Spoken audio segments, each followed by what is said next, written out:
శివుడి చేతిలో ఉండేటువంటి ధనుసును పినాకం అని అంటారు.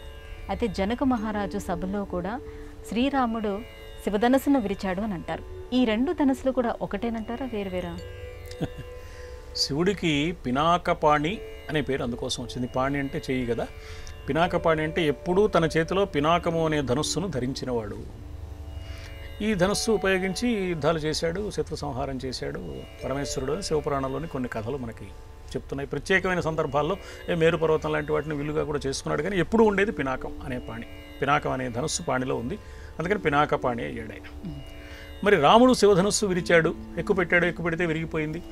సీతా స్వయంవర సందర్భంలో జనక మహారాజు ఎక్కుపెట్టిన వాడికి మా అమ్మాయిని ఇచ్చి పెళ్లి చేస్తానయ్యా అంటే గురువుగారైన విశ్వామిత్రుడి ఆజ్ఞ మేరకు ఎక్కుపెట్టే ప్రయత్నం చేశాడు. అది కాస్త పెళ్ళుమనే విల్లు అని ఆ కథ మనకి లోకంలో ప్రచారం. ఈ రెండు ఒకటేనా? ఒకటే అయితే సీతా స్వయంవర సన్నివేశం తర్వాత శివుడి చేతిలో విల్లు లేకుండా పోతుంది. శివుడి చేతిలో పినాకమనే విల్లు ఎప్పుడూ ఉంది. సీతా స్వయంవరానికి ముందు ఉంది, తర్వాత ఉంది, సీతా కళ్యాణం తర్వాత కూడా విల్లు అలాగే ఉంది. ఇక్కడున్న విల్లు అది కాదు. జనక మహారాజు గారి పూర్వీకులలో విష్ణురాతుడు అనే ఒక మహానుభావుడు ఉన్నాడు, ఒక భక్తుడు. ఆయన అపారమైన ఆరాధన చేసి శివుడిని మెప్పించి శివుడి చేతి నుంచి ఒక ధనుస్సును సంపాదించుకున్నాడు. అది చాలా పవిత్రమైనదిగా, పూజార్హమైనదిగా భావించి తన ఇంట్లో ఉంచి పూజించేవాడు ఆయన. పూజ చేసిన కొద్దీ ఆ ధనుస్సుకున్న శక్తి పెరుగుతుందన్నమాట.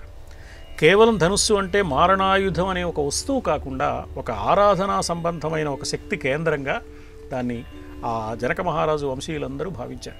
అది పరంపరాగతంగా ఆయన నుంచి ఆయన కుమారుడికి, ఆయన నుంచి ఆ కుమారుడికి, అలా చివరికి జనక మహారాజు గారి దగ్గరికి వచ్చింది. జనక మహారాజు కూడా ఆ తండ్రి తాతల సంప్రదాయాన్ని అనుసరిస్తూ ఆ శివధనుస్సును పూజిస్తూ వచ్చాడు.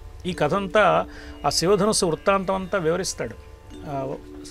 శ్రీమద్ రామాయణంలో జనక మహారాజు చెప్తాడు, ఇది దీని కథ, ఇలా వచ్చింది మాకు శివధనుస్సు అని. ఆ శివధనుస్సును పూజించే సందర్భంలో దానికి ఉన్న అపారమైన శక్తి యొక్క వైభవం ఆధారంగా జనక మహారాజుకి ఏమనిపించిందంటే, ఇంత గొప్పది కదా ఈ శివధనుస్సు, ఇది మన ఇంట్లో ఉండడం మన అదృష్టం. ఒకనాడు సీతాదేవి చిన్నపిల్లగా ఉండి చిలకత్తలతో ఆడుకుంటూ ఏదో బంతి దాని కిందకి పెడితే దాన్ని అలా తోసింది తేలిగ్గా. ఇదేమిట్రా, 500 మంది బలాఢ్యులైన వాళ్ళు విశేష ప్రయత్నం చేస్తే కానీ దీన్ని కదిలించను కూడా కదిలించలేరే, నా బిడ్డ సీత అలా తేలిగ్గా కదిలించిందే, కాబట్టి ఈమె అపారమైన శక్తి సామర్థ్యాలు కలిగిన వ్యక్తి. మరి ఈమెకు తగిన వరుడు ఎవరై ఉండాలి? ఆ శివధనుస్సును ఎక్కుపెట్టగలిగిన వాడైతే ఈడుజోడు బాగుంటుంది.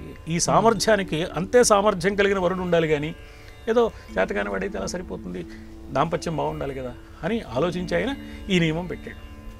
అప్పుడు రామలక్ష్మణులను వెంట పెట్టుకున్న విశ్వామిత్రుడు రావడం, వత్స రామ ధనుఃపశ్య, ఆ విల్లు సంగతి ఏమిటో చూడవయ్యా, ఎక్కుపెట్టవయ్యా అన్నాడు.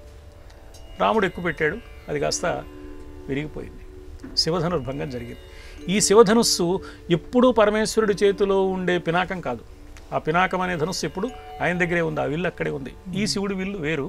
ఇది పూజా కేంద్రంగా, పూజార్హమైన ఒక దివ్య ఆరాధన స్వరూపంగా ఆ జనక మహారాజు గారి ఇంట్లో వంశపారంపర్యంగా వస్తూ ఉన్న విల్లు. దీన్ని విరిచాడు తప్ప పినాకం అక్కడే ఉంది. ఈ రెండు ఒకటి కాదు అనేది రామాయణ కథ చదివినప్పుడు మనకు బాధపడుతుంది.